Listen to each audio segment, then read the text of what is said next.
This car is signaling to me, so should I go? Most learners would move. But passing your driving test means spotting what others miss. And just a few minutes later, this L-plate car stops in a yellow box junction. Let's talk about why this happens, and how you won't do it in your test. This video will show you real UK test-level situations, common mistakes by other drivers, and exactly how to avoid them to pass your driving test with confidence. I'm on a quiet residential road, so I'll use a 3-point turn. Full observation first, signal right, and move slowly, then stop safely near the curb.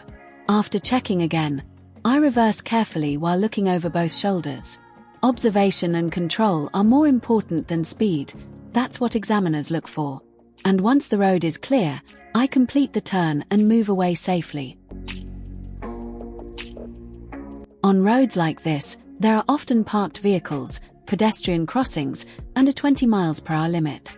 The examiner expects you to keep a safe speed, stay alert for hazards, and show good control of the car at all times. This car is parked on the bend by the pavement. It's blocking my view, so I move forward very slowly until my vision is clear and it's safe to proceed. The examiner wants to see that I recognize the blocked view, slow right down, and only proceed once my vision is clear and it's safe. I'm turning left at the junction ahead, where I must give way to traffic on the road I'm joining. The vehicle coming from the left is behind a parked car, signaling right to turn into my road and flashing me to go, but I wait and give way until the vehicle from my right passes first. The examiner wants to see that I stay patient and give way correctly, even when another driver signals me, making sure it's safe before moving.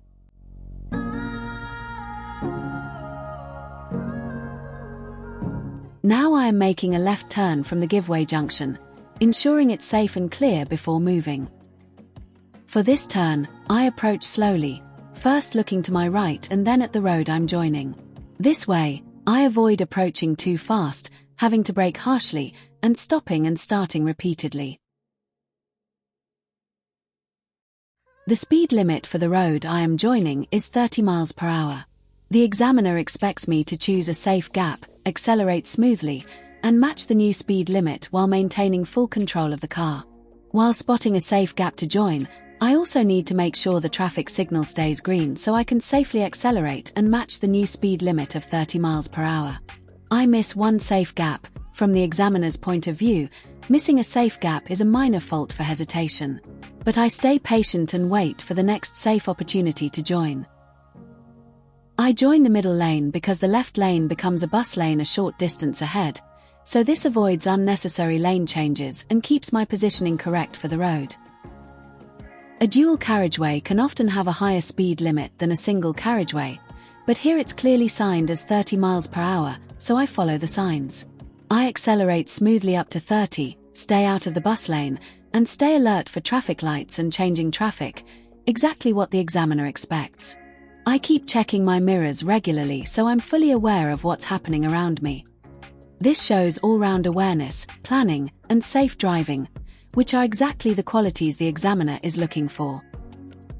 There are several junctions and traffic lights along this dual carriageway, so I can't just drive at a steady speed and switch off.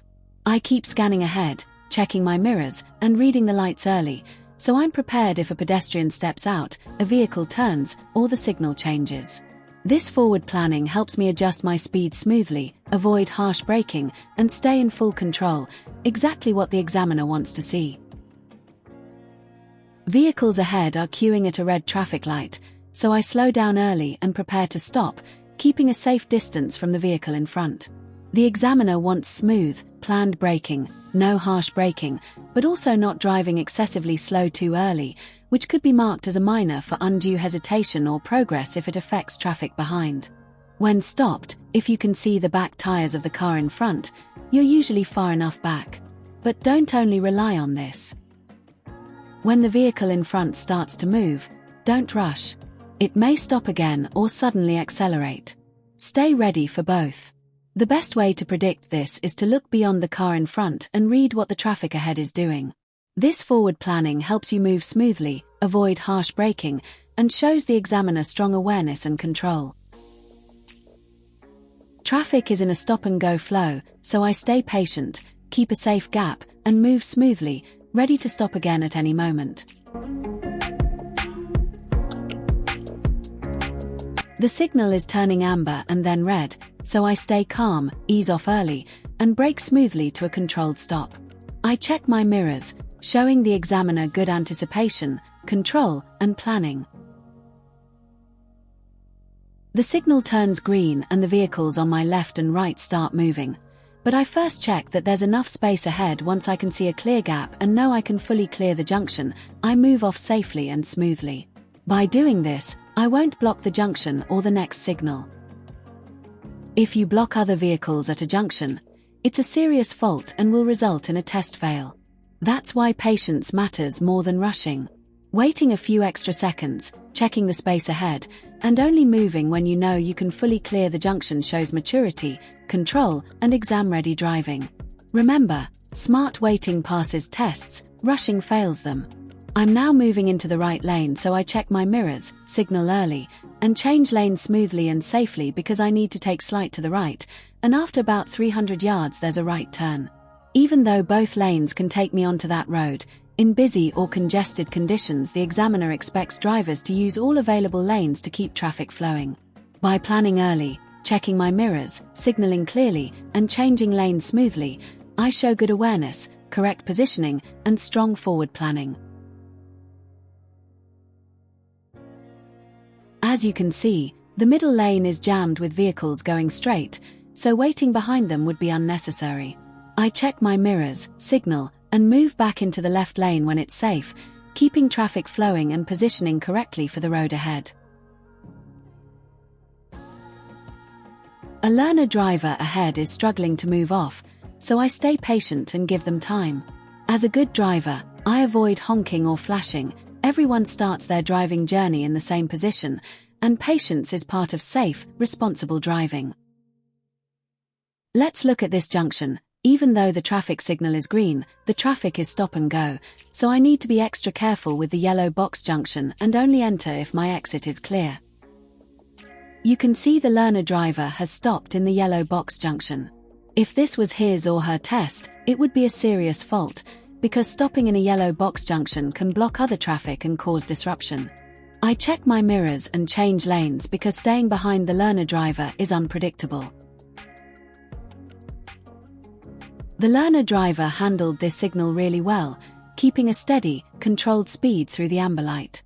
This is exactly what examiners like to see: calm, smooth driving without rushing or braking harshly. It shows confidence, good judgment, and control, which are key skills for any safe driver. I'm now moving back into the left lane to continue normal driving, keeping my mirrors checked, signaling clearly, and ensuring it's safe before changing lanes. On dual-lane roads, you should avoid staying in the right-hand lane unless you are overtaking or preparing to turn right. Staying in the right lane unnecessarily can block faster traffic and may be considered careless driving. Traffic ahead has come to a stop, so I prepare to slow down and stop, keeping a safe distance from the vehicle in front to ensure control and avoid any sudden braking. The windscreen looks dirty, which can affect visibility and compromise safety, so I use the wipers to clean it. Clean visibility is essential for spotting hazards early, reading road signs, and seeing other vehicles or pedestrians clearly. This is one of the tell me or show me safety questions on the driving test. Examiners want to see that you know how to keep your vehicle safe to drive and maintain clear vision at all times. I've linked a tell me or show me video in the I button above. Click it to see a full demonstration of how to safely check and use the windscreen wipers. This is a key safety feature and a common question in the driving test, so it's worth watching. The green light turns to amber, so I prepare to stop safely before the stop line, keeping full control of the car. Make sure to subscribe to this channel, because a full traffic light driving lesson is coming soon, where I'll explain all the rules, tips, and common mistakes to avoid. You can also see the no right turn sign, which means you cannot turn right at this junction. It's important to pay attention to road signs like this because they tell you the legal and safe way to drive. Ignoring them can not only cause accidents but also lead to a driving test fault. Always read and follow signs to stay safe and show the examiner that you are fully aware of the rules.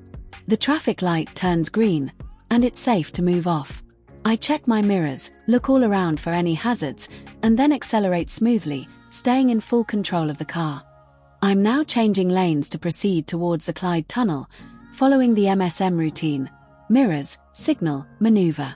I check my mirrors carefully, signal in good time, and make the lane change smoothly and safely while staying aware of other traffic around me.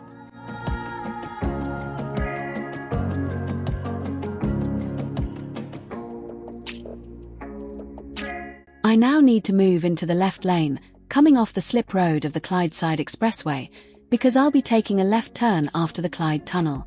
The speed limit here is 30 miles per hour, so I make sure to adjust my speed smoothly. I check my mirrors, signal early, and change lanes safely, keeping full control of the car and staying aware of surrounding traffic. As I drive through the Clyde Tunnel, I stay alert to the unique conditions. The lighting is lower than the open road, so I keep my headlights on to see clearly and be visible to others. The lanes are narrower, so I position my car carefully in the center and check my mirrors frequently. The speed limit is 30 miles per hour, so I accelerate smoothly and maintain control. Traffic noise is louder here, so I stay focused, and I'm aware of emergency laybys and phones in case of any issues.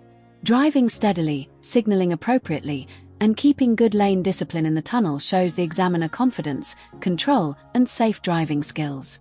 This tunnel is actually part of the driving test route at Shieldhall, so it's important for learners to know how to handle it safely.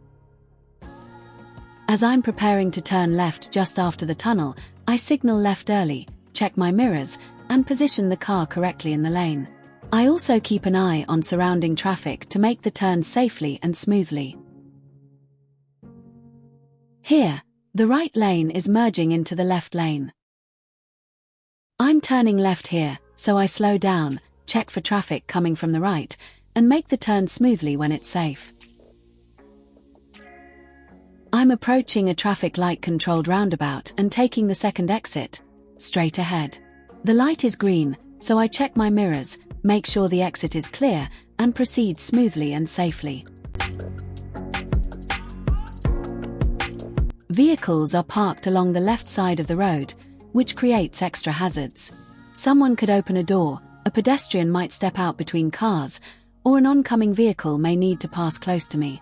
That's why I reduce my speed, keep a safe distance from the parked cars, and stay ready to slow down or stop. This awareness and planning is exactly what the examiner looks for. That's all for today. You can now watch the roundabout driving lesson video displayed on your screen to learn more and build your confidence.